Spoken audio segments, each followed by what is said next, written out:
It is now 8:33 in Antigua and Barbuda. This is Observer AM, and we're going to move our discussion now to discussing the topic of a collaborative social accountability for improved governance in protecting biodiversity hotspots project.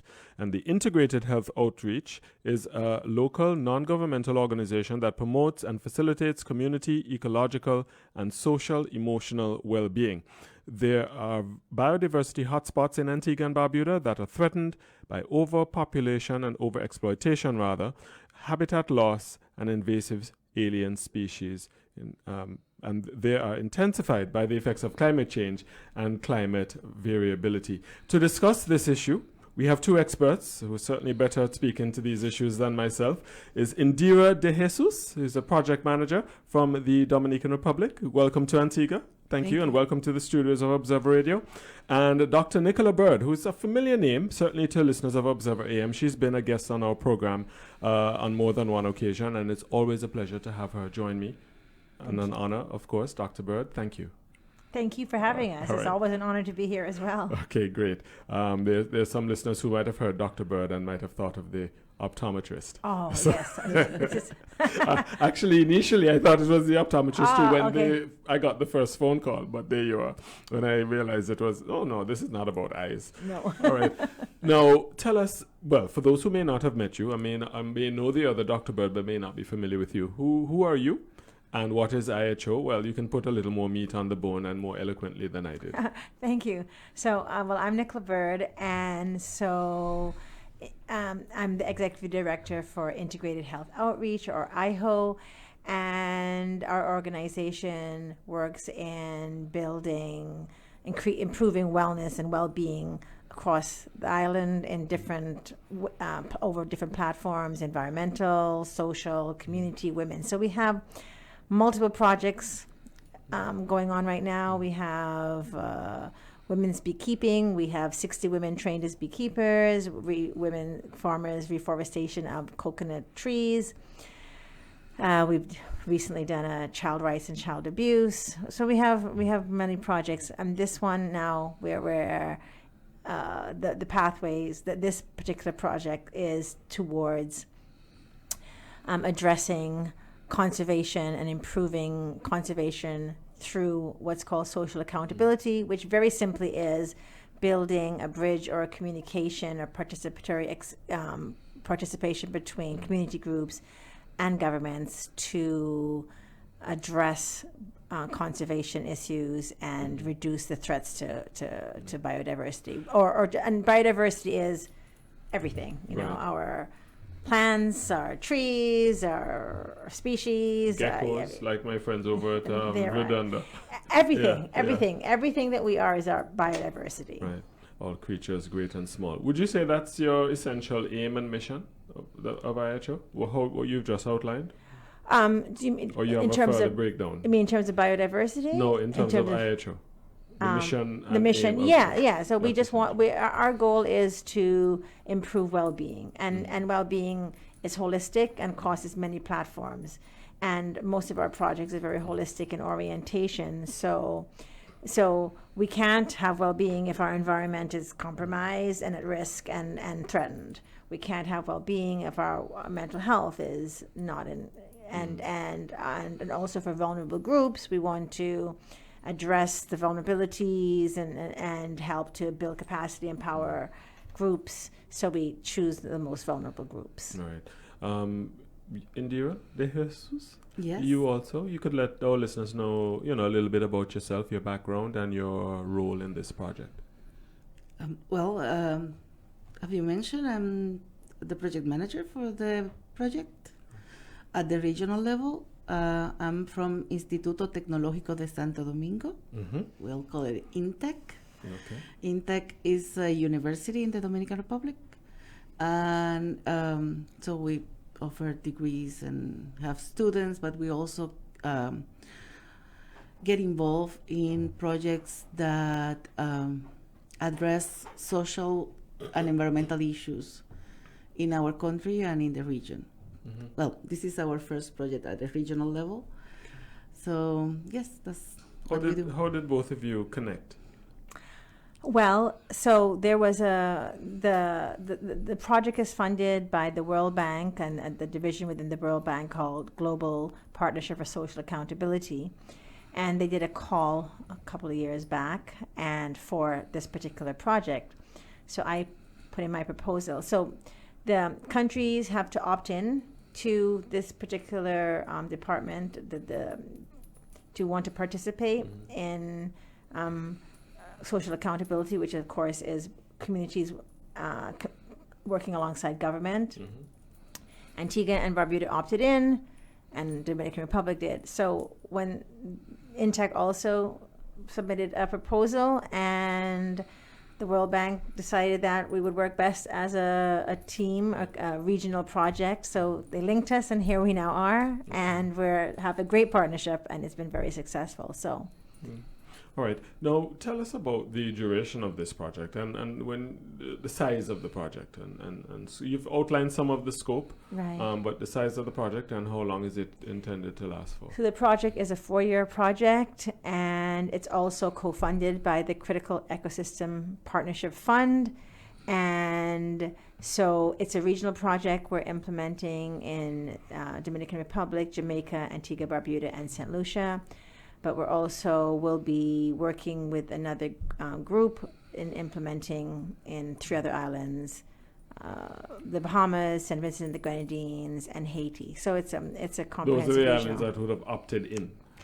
These the 4 islands that we are overseeing have Right. opted in. The others didn't opt in, but they'll be part of. They'll get the benefits of the Okay. project as well. So then there's no special advantage to opting in. No, there actually is really a huge advantage. Oh. Actually, yes. No. Oh, there is? Yes, because Which is?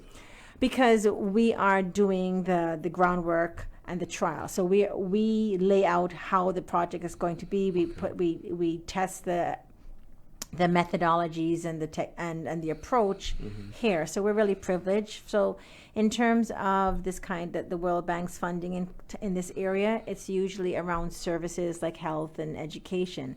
This is the first time they're moving into biodiversity and conservation. So we're actually a trial. So we are, we're paving a new path, and so by us, so we kind of learn from what we're doing, and we develop here, and the huge advantage also is that like the Critical Ecosystem Partnership Fund, the co-funders, they're also funding initiatives here in terms of biodiversity conservation. So it allows our groups to access these funds. And because of this grant, we have been working very closely with groups on the ground. And the area that is being funded to protect is the Northeast Marine Management Area and Fishes Creek Bay and Redonda. So the groups along that area will build capacity, have huge advantages. So, yeah. All right. Sounds right. How would you describe biodiversity? When you think of biodiversity, what do you think of? Well, biodiversity is everything that's alive on Earth. So, as you said, all creatures, big and small. Got that from Sunday school. All things bright and beautiful. So I paid attention some of the time. So it is. Biodiversity is everything that is alive in creation. And in our world, biodiversity is critical for everything we do. The plants help to clean the air. They provide food. Every creature has a place in an ecosystem, and ecosystems need everything in them to be healthy and operate properly. They are interdependent. Yes. So biodiversity is everything alive. Right. How would you characterize the state of biodiversity in the Dominican Republic? Do you have any specific challenges? Yes, we do. Okay. I could see the expression on your face before you answer. What are some of your most significant challenges? Well, biodiversity in the DR is affected by many of the same threats that are common to the Caribbean. Mostly loss of habitat, economic development, when it's not done considering the integrity of the environment, can have a huge effect, a huge negative effect on biodiversity.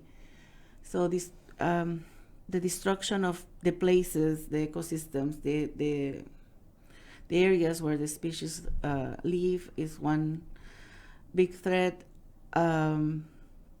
Encroachment in protected areas. In the DR, we have a national system of protected areas with over 100 areas, and it accounts for about 36% of our landmass. So it's very big. Right. But we don't have the resources to manage it properly. In many cases, the areas have been declared by law, but the owners have not been compensated. So we still have people living in some of the protected areas, or people who have economic interest. Yes. And they also have rights. I mean, it's not like we're going to protect biodiversity at the expense of the community or at the expense of whoever makes a living there. So there are many challenges, and it can be complex, but it's also critically important to our sustainable development. That classic battle of finding that balance between economic development and economic interests and protection of the environment. Absolutely. I think every state has that challenge, some more than others. I'll tell you what, we do have to pause for some messages from our partners, so we'll be right back after this.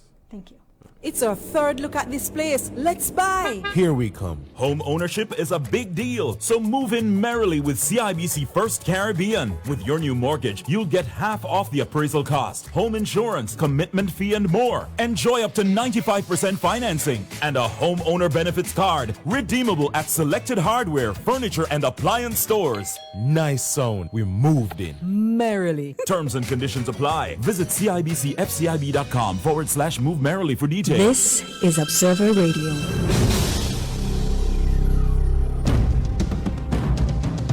This is a reenactment of child abuse. When I was born, what was my purpose? Why might they never just throw me away or give me up for adoption? I'm sure I'll be better with all of those options. What did you just say? Cut my hands? Cut my legs, take my life, end my misery? No!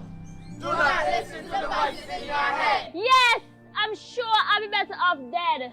Living like a lion in a den, hiding in a shell. The pain, the anger, the frustration. I'm sure it will never end. Stop child abuse. Protect our children from physical harm, emotional and sexual abuse, neglect and exploitation. Report the abuse. Reporting is anonymous. You do not need to provide your identity. Let us break the silence. Let us take action now. Love our style at Quartz Optical, Toscana, Ray-Ban, Armani, and much more, with up to 75% off selected frames. Buy that frame and pay nothing for 30 days. Book your eye examination online today on www.quartzoptical.com. We've got the frames you love, only at Quartz Optical. Value you can't see. Special conditions apply. This is Observer Radio.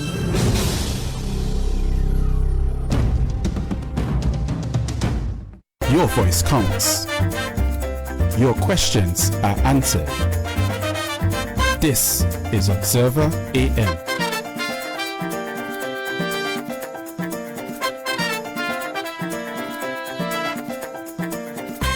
Eight 8:47 in Antigua and Barbuda. This is Observer AM. Darren Matthew Ward in your company, and we're continuing our discussion with our guests who are joining us in studio in the persons of Indira De Jesus, a project manager. How did I sound? I sound like I can speak fluent Spanish. And Dr. Nicola Bird, also a project manager of Integrated Health Outreach. Now, we just listened to a clip. Yes. Not a clip, an advert, a message. Yeah. Yes. A public service message. Yes. Of a child that was struggling. Yes. Tell us a little bit about that, because that's a part of the whole integrated health outreach. Yes. So we implemented a project to address child abuse and to increase awareness about child rights. And so we wanted to be able to have the voice of the youth. And so we worked with Christian Union Church and Pastor Karen Germain, and she is a counselor at Otis Comprehensive.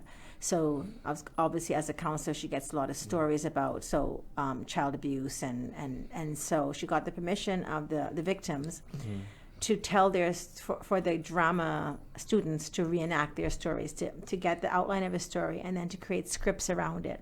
So 5 scripts were created by the drama students, and they were performed. So there are 5 videos and then these announcements. So these announcements are accompanied by videos, and they perform 5 different experiences of child abuse: emotional abuse, sexual abuse, physical abuse, and neglect.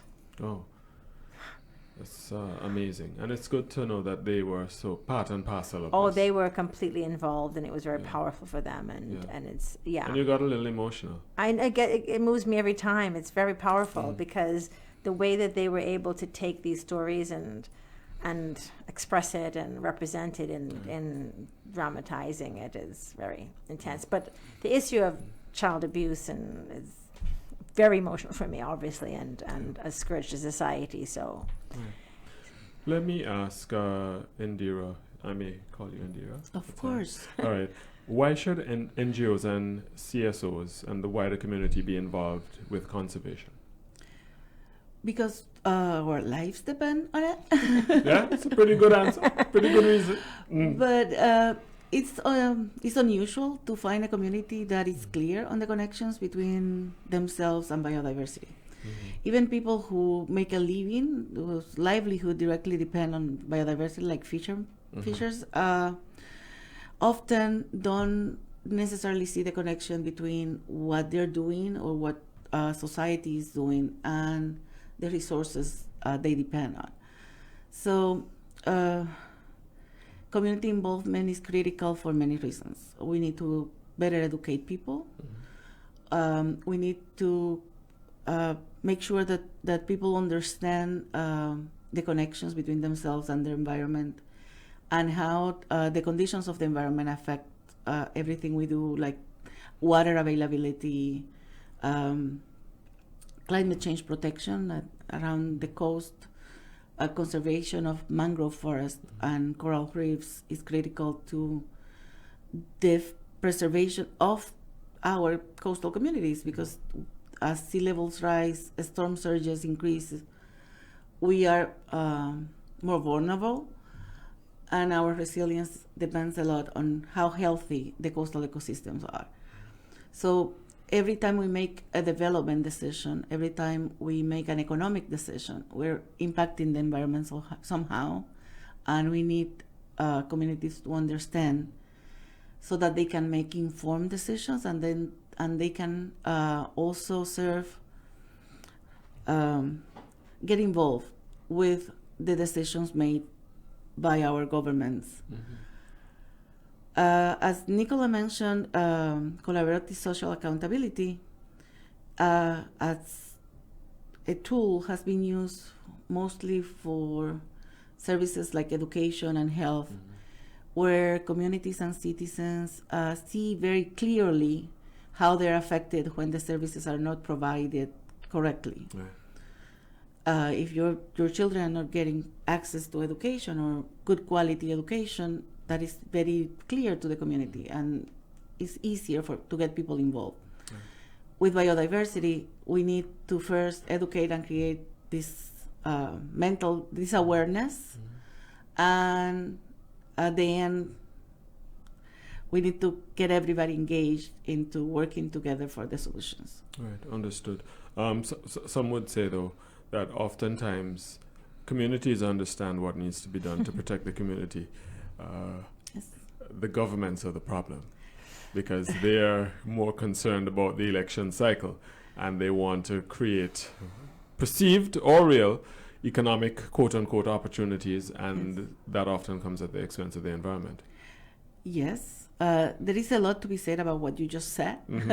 Considering we don't have time probably to get in depth into every aspect of it, I would say that first, if the priority in the community is economic opportunities, then it's easy for the government to do that. If the community understand how the economic quote unquote opportunities can affect their long-term sustainability, their long-term well-being in economic terms, like when you destroy a mangrove to put a hotel, you may create some jobs, but eventually the tourists may not come because the area is no longer what they wanted to come to. Right.